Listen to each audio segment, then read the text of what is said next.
Good morning, everybody. Now, I've had a special request for Norman the slug with the silly shell. And I'm really sorry that this video is coming to you a little bit late, I think, because I was going to film them whilst the children were here, but unfortunately we're not allowed to. So I'm having to do them at a different time.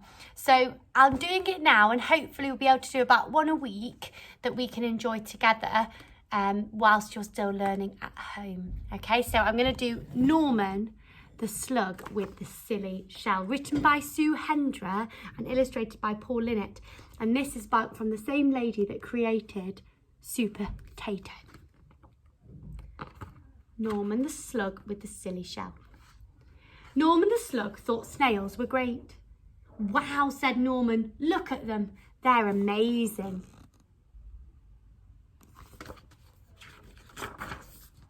But unfortunately, the snails didn't think Norman was great.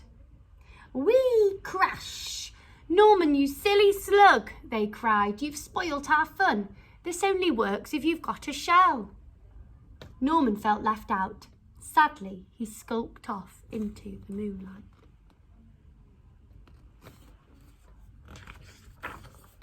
If only I had a shell of my own, he sighed, looking at his reflection.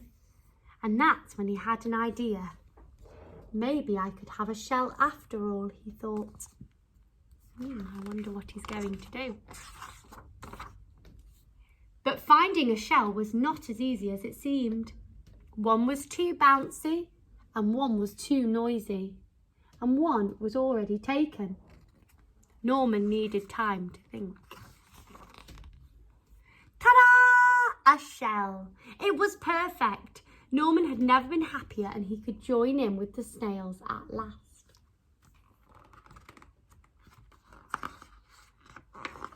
Struggling to turn the page. Don't want to miss any parts of the story. Norman loved being a snail, and the snails loved Norman's silly shell.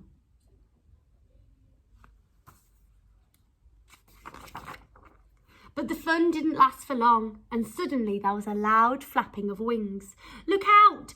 Bird! Cried the snails in panic. Quick, slither for your lives, or we'll end up a supper.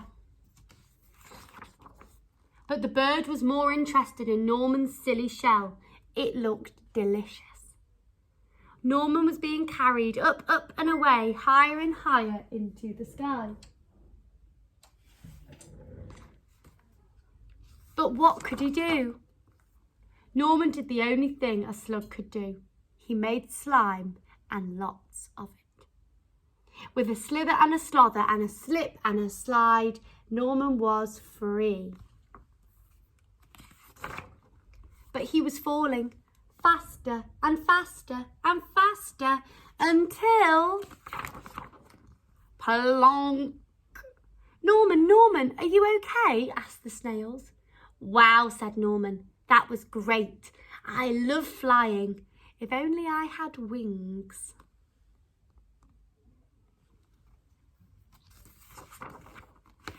Ta-da!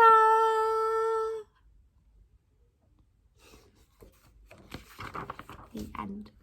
I hope you enjoyed that really funny story, and you're enjoying Bob and the Moon Tree Mystery this week too.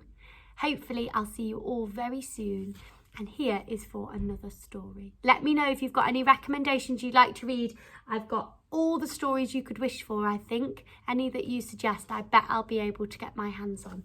So if you have one that you really want to hear, let me know. Speak to you soon. Bye, wolves.